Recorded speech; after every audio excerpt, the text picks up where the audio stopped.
You're listening to KFI AM 640 on demand. Chris Merrill in for Mo tonight, KFI AM 640. You can listen anytime on demand on the iHeartRadio app.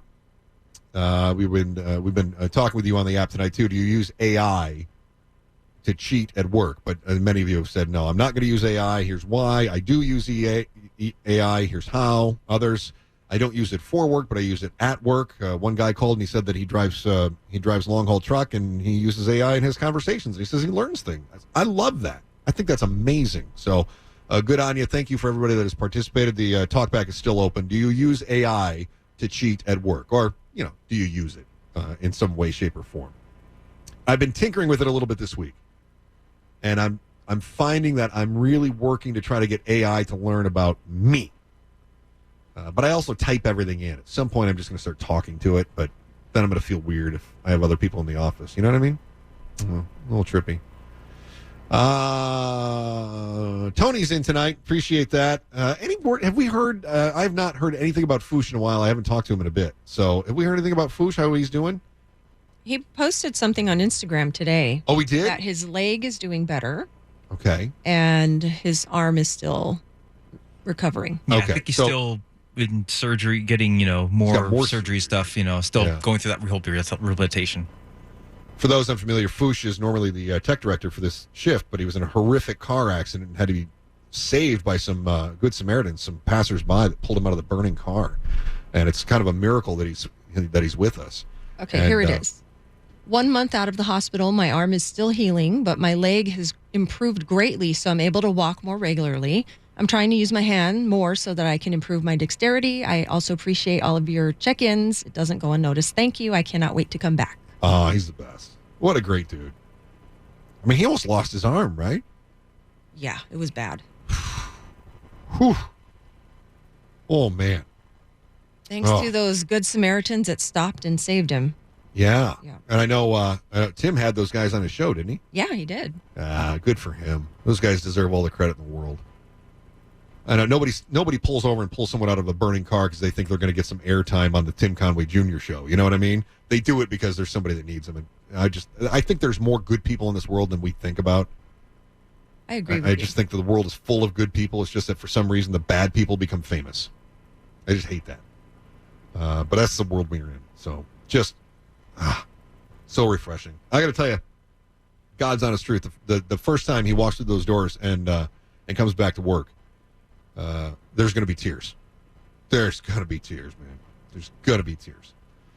And I will shed as many as I can for the man. I'm very excited to have him back. In the meantime, we got Tony, and Tony and I get along splendidly. I love talking with Tony off the air, and I'm so excited that Tony's in tonight. And, it's almost a show thank you. Without Thank you, outside the show, right?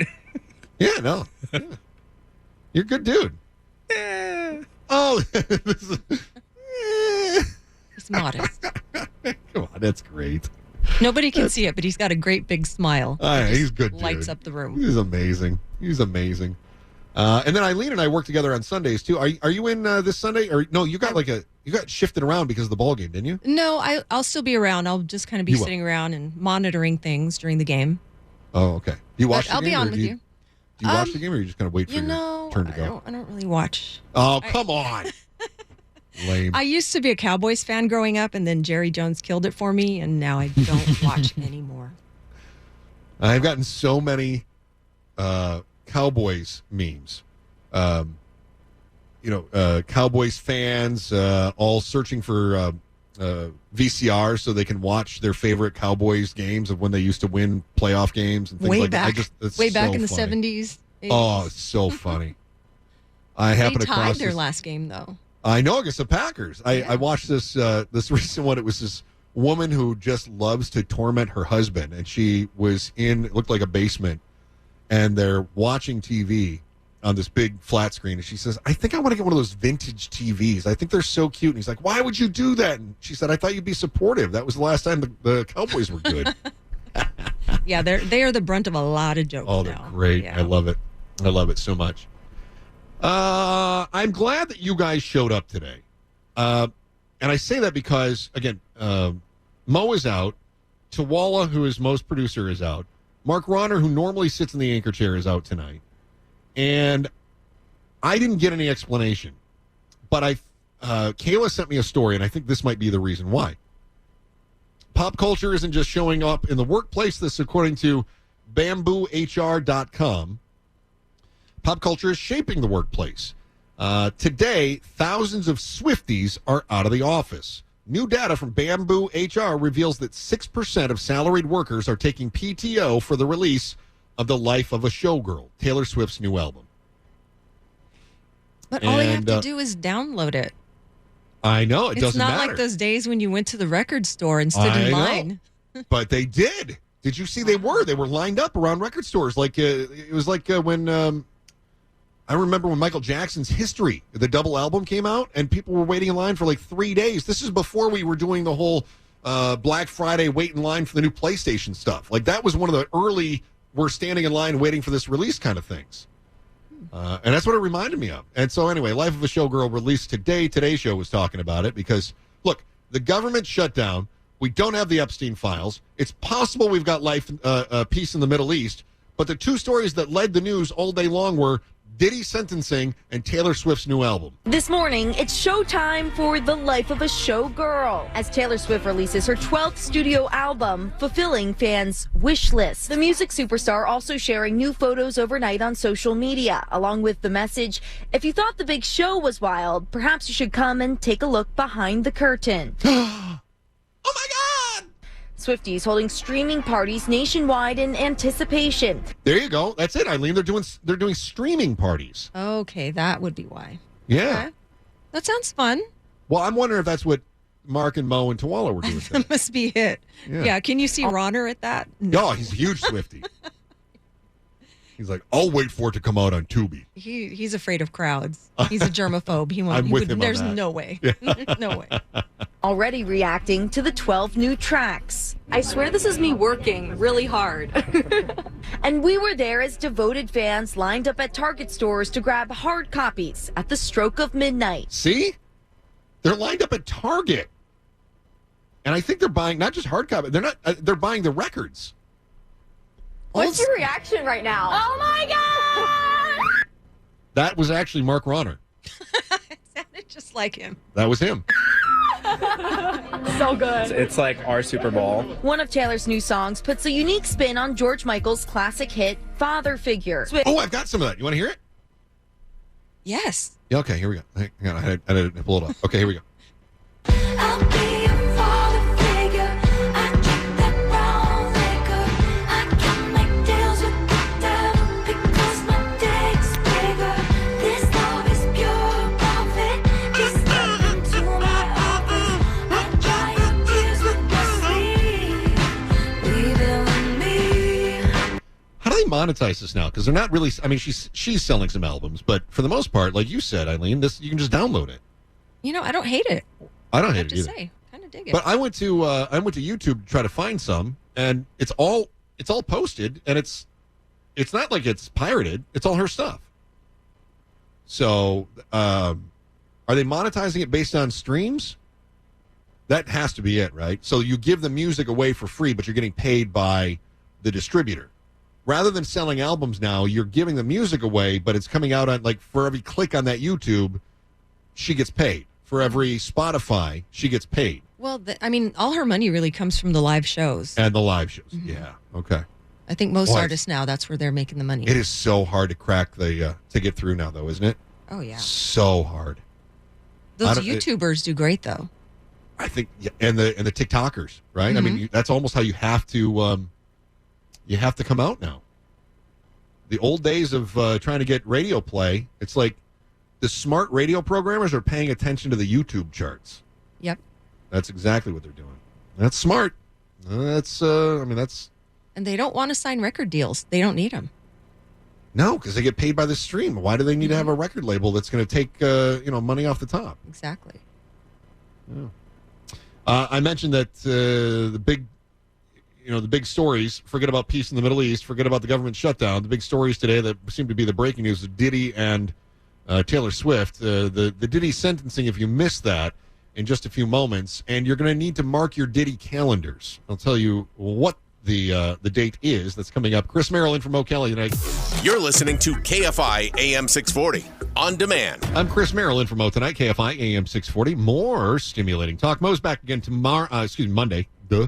I'll be back on Sunday, along with Eileen. We're working the Sunday shift together. So let's go B team. Woo! Remember, you can listen anytime on demand to the iHeart Radio app. Continuing on, there's no business like. The big story today was Diddy. Diddy this, Diddy that, Diddy going away for a while. How long? And good afternoon. I'm Wade Johnson in New York. We're coming back on the air. From ABC News, who did breaking coverage. They had to break in with this coverage. This is how big this was. This is massive. This is like OJ big. And good afternoon. I'm Wade Johnson in New York. We're coming back on the air because the judge has just sentenced Sean Diddy Combs to 4 years in prison. He was found guilty over the summer on 2 counts of transportation to engage in prostitution in connection with his ex-girlfriend Cassie Ventura and another woman. Hold on. This is where law confuses me. I get so like, what? What? I don't understand what this is. So they convicted him of transportation to engage in prostitution. Okay. But they acquitted him of sex trafficking. Well, okay. What is sex trafficking versus transportation to engage in prostitution? Because that sounds like sex with traffic. You're transporting for sex, so isn't that... I don't know. Law confuses me. I don't have any idea. But was acquitted on more serious charges that could have sent him to prison for life. Let's get right to our chief investigator. Also, transportation for prostitution, is that like pimping? Like you took them to a party? Or is that like if you pick up a hooker, you can't drive her to the hotel anymore? That's just wrong. That's just... Come on. Let's be classy here. Law. Right. Let's get right to our chief investigative correspondent, Aaron Katersky, who's been following this trial from the beginning. He joins us from outside the courthouse in Lower Manhattan. So, Aaron, we just got the verdict right there. We know that Combs himself spoke to the judge. The judge responded. Lay out the sentencing here and what went down in the courtroom today. Yeah, before we get to Aaron, do you guys remember when Aaron Katersky used to be the radio reporter? And now he's too good for radio? Oh, I'm doing television now. I talked with ABC's Alex Stone this week, who I love. I think he's the best radio reporter ABC has. I think he's spectacular. And I saw him doing some TV stuff, and I told him, I admonished that man. I said, you're not going to Katersky us here. You're not. Don't be thinking you're going to be Jake Tapper. You're not going from radio to TV. You got to hang on to the good ones. This was a very long sentencing hearing, which Sean Combs himself, once larger than life, was left begging for mercy, standing at the defense table, telling the judge that he's a changed man, apologizing for his behavior. But yeah, isn't it funny how these guys are all really tough and they're untouchable, and their songs are about how macho they are until they get caught, and then they're sniveling in front of a judge like, I'm a changed man, I'm much better now, I've come to realize things. Just remember that. The next time you run into one of these super macho guys, yeah, when push comes to shove, no, they're all just like me, giant sissies. that request for a lenient sentence of time served was rejected by the judge, Arun Subramanian, who said it was insufficient to send the kind of message that he wanted to send, that violence against women must be met with real accountability. And so he sentenced Sean Combs to 4 years in prison. That's not as much as federal prosecutors here wanted. They wanted 11 years in prison. Wow. That's a huge deviation from the request. And that's like just barely a third. So it seems like he kind of got a light sentence. Reminding the judge that Sean Combs has a penchant for violence and abuse, pointing to 2016 hotel security video showing Combs attacking Cassie Ventura. Combs says he knows that video intimately. He apologized to Cassie Ventura. The judge said 11 years was unreasonable, but 4 years is just the right amount, the judge said, to send a message to Sean Combs, to victims of domestic violence, that their accounts will be taken seriously. Yeah, and how about sending a message to other macho guys that think that they're above the law? I mean, how many times do we hear about an NFL player who, got wrapped up in domestic violence? Maybe send a message to these guys, like, just because you're a celebrity and you have a bunch of money doesn't mean you're not going to do time. You're not above it. So, anyway, mark your calendars. He got 4 years and 2 months, I think, plus credit for time served. So, Diddy is expected to be released from prison either late 2028 or early 2029 after serving the 50 months in custody. So that's mark those calendars. You think he's going to drop a new album when he gets out? I hope to God that this is rehabilitative for him. I hope that he spends his time in prison not trying to become, the king of the yard, and actually spend some time reflecting. I mean, some good art can come out of prison. It really can. I mean it. Reflect, dive deep, be authentic, come up with something. That's maybe a new Bad Daddy album. Maybe he goes back to being Puff Daddy. Bad Daddy. How about from Bad Daddy to Bad Bunny? So Bad Bunny's going to be at the Super Bowl show. He's doing the halftime show. And in a wonderful display of just how split we are as a nation, if you have listened to this program for a while tonight, there's a chance either you sort of get my sense of humor or I irritate the hell out of you. And I get it. I have a very dry, very dark, very sarcastic sense of humor. And so I did this video earlier this week for my Instagram. And I do a couple a week. And Chris on the Air, by the way, on Instagram. So I did this video, and I said people are upset about Bad Bunny. And I said they're mad because Bad Bunny's from Puerto Rico. And many people on the internet are saying, why don't they have an American do it? And I know many of you may be thinking that Puerto Rico is an American territory and that Bad Bunny is an American. But that's not what people on the internet say, and that's good enough for me. So people evidently thought I wasn't joking. They didn't get the satire.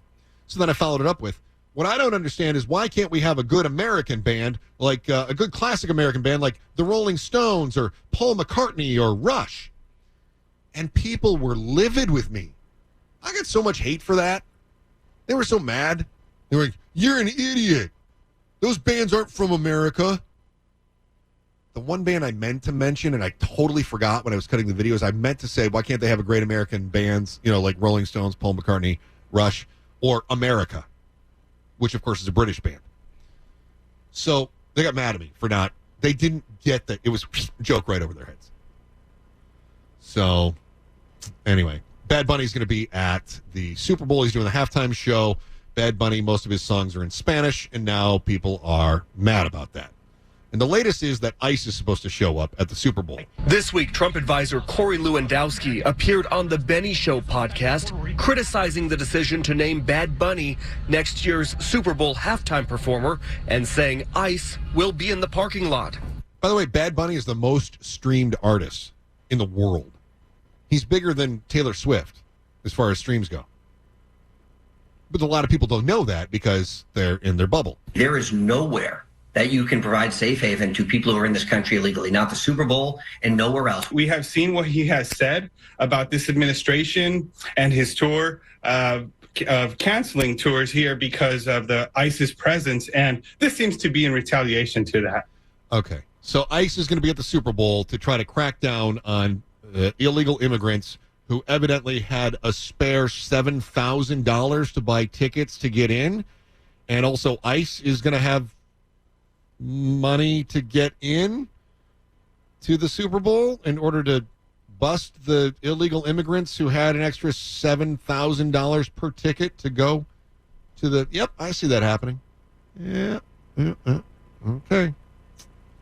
It seems like a good use of time. Resources, money. That's a great idea.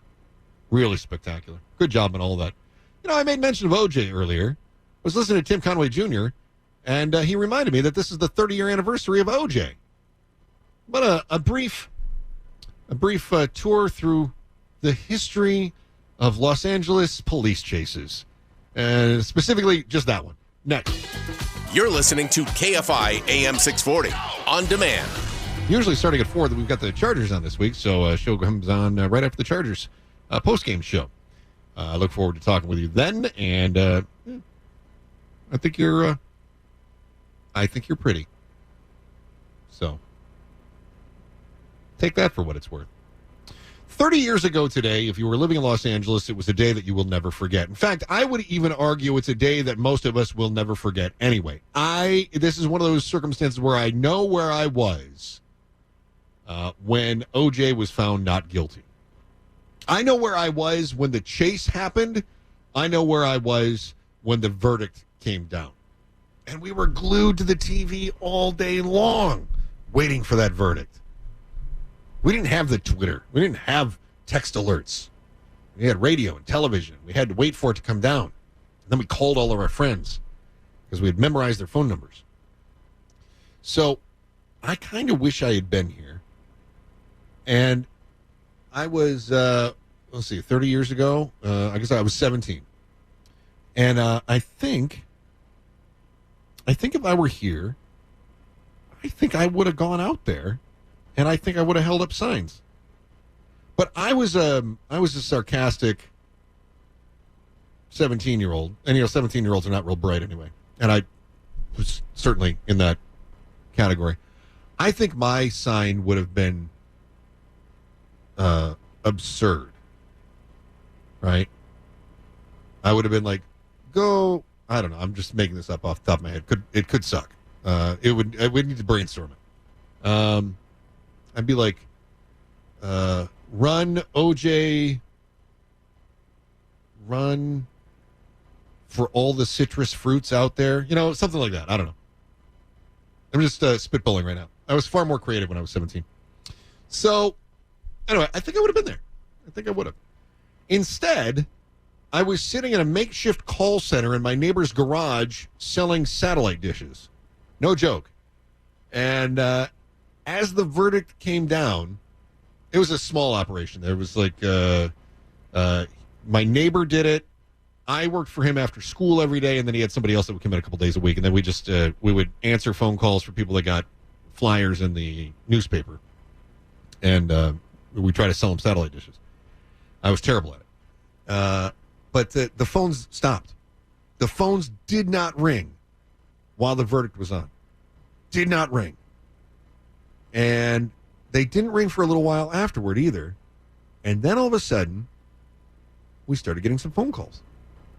Not a lot, kind of a trickle.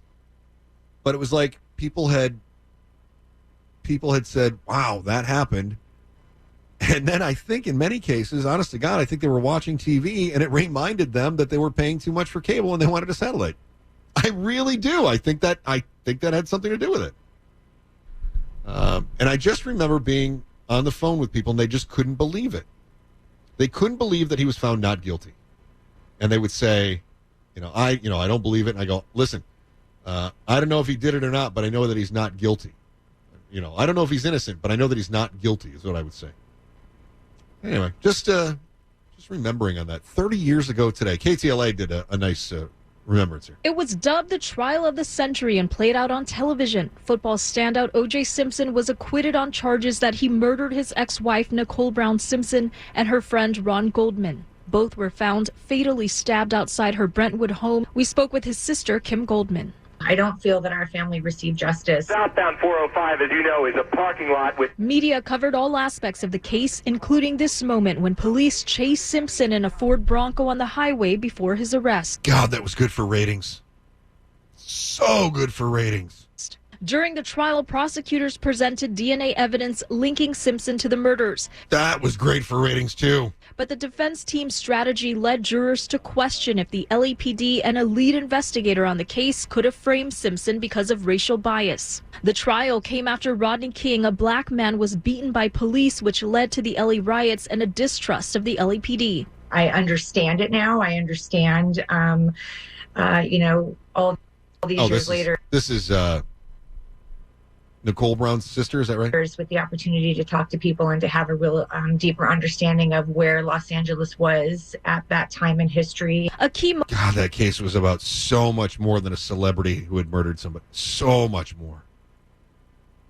That was a cultural turning point. Moment in the trial came when prosecutors had Simpson try on a bloody glove found at the crime scene, and it appeared to be too small. To which defense attorney Johnny Cochran famously said, "If it doesn't fit, you must acquit." The glove is now under lock and key for archival purposes. The trial is still talked about today and likely for years to come. Yeah. Oh, where is it being kept? Do you know where the glove is? Hang on, I'm gonna Bing this real quick. Where is OJ's glove kept? That should be in a museum. Okay. The left-hand glove was outside of her home. The right-hand glove was found at his house. Okay, Bing did not answer my question. Where is it? Where is OJ's glove now? This is good radio when you just do this. OJ's glove is not in his possession. Well, I hope not. He's dead. Gloves were returned to LAPD. Believe that they are either held in archives or auctioned for charity. Gloves remain part of the trial's historical record, but their current status is not publicly known. Oh, those need to be in a museum. Absolutely needs to be in a museum. Wow, that's crazy. So, anyway, 30 years ago today, something big happened. I was selling satellite dishes. So there you go.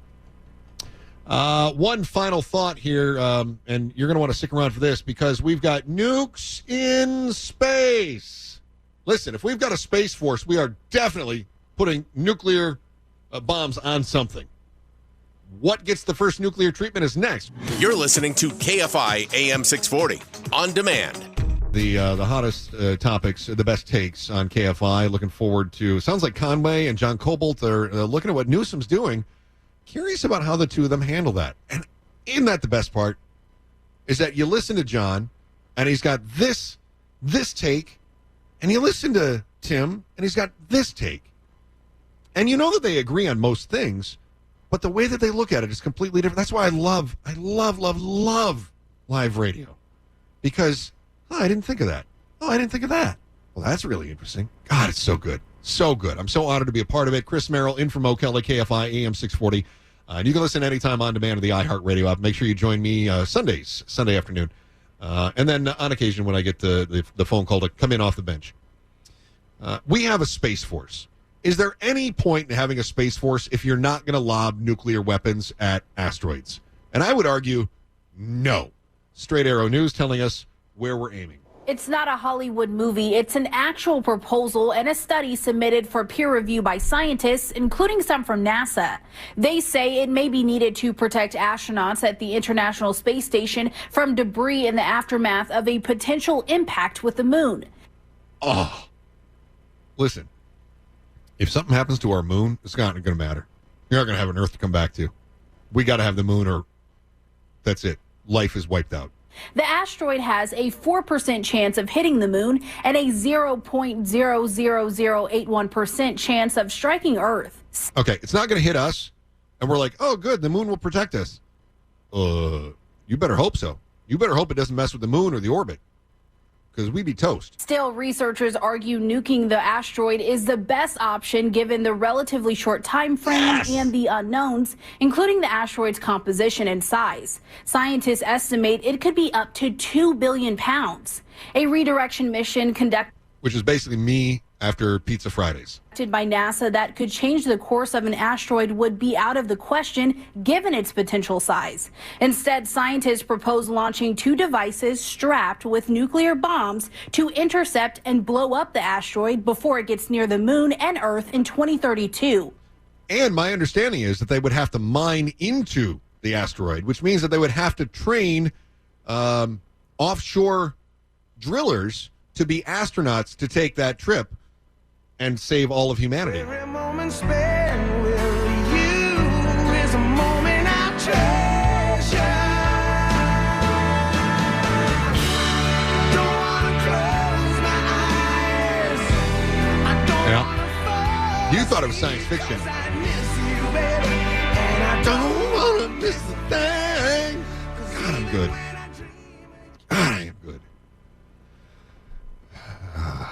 No, listen, I'm not. No. I'm not. I love what I do. I will not give it up for a music career. And I know a lot of you have been asking about that, and I won't do it. But I do appreciate you. I am flattered. So we're going to send a nuclear bomb to an asteroid to blow it up, move it off course, all the things that we have to do to make sure it doesn't hit the moon, which you don't want it to hit the moon.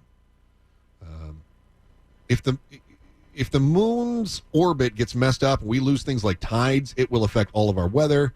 You thought climate change now is bad. Just wait until we don't have a moon. We're toast. I'm telling you, we are toast. But you know what's interesting about this is that this exact theory was discussed just 4 years ago. KTLA was talking about this very thing, not this asteroid, but this very thing 4 years ago. NASA is warning that not even a nuclear bomb. Did I say nuclear? Yeah. A nuclear bomb would stop a giant asteroid heading for Earth. Wait a minute. But now they're saying it would? In a simulated exercise, U.S. and European scientists were told they had 6 months to come up with a plan to save Earth from a giant asteroid. That is literally the Armageddon plot. They determined 6 months was not enough time to prepare a spacecraft to blow it up with a nuclear bomb. Okay, well, how about you start now before you have... Come on. We have so many warheads. Can't we just throw one in one of the SpaceX rockets and get it ready to go in case? Like in the movie Armageddon. I just said that. Simulations showed a nuke may not even put a dent in a large asteroid. So this is, encouraging news for the footage. Yeah, no, we're toast. That's it. Maybe we just need bigger nuclear bombs. Throw that out there. Right? Maybe we just need to teach the Earth how to dodge, duck, dip, dive, and dodge. Anybody think of that? NASA smarty pants? Nope. Thanks for hanging out with me tonight. Tony, you're amazing, pal. I just love it when you're in. I love working with you. Eileen, I look forward to talking to you every single Sunday, and I'm going to look forward to talking to you again this Sunday. You're the best. Oh, thanks. Great job tonight. Right back at you. Great job. You're magical. And Kayla, who produced the show, she did it remotely tonight. She'll be back with us on Sunday as well. She is special. And I mean that in the most sincere way possible. She's just a very special person. So thank you, everyone. We'll talk to you Sunday. Chris Merrill in from O'Kelly, KFI, AM 640. We're live everywhere in the iHeartRadio app. KFI AM 640 on demand.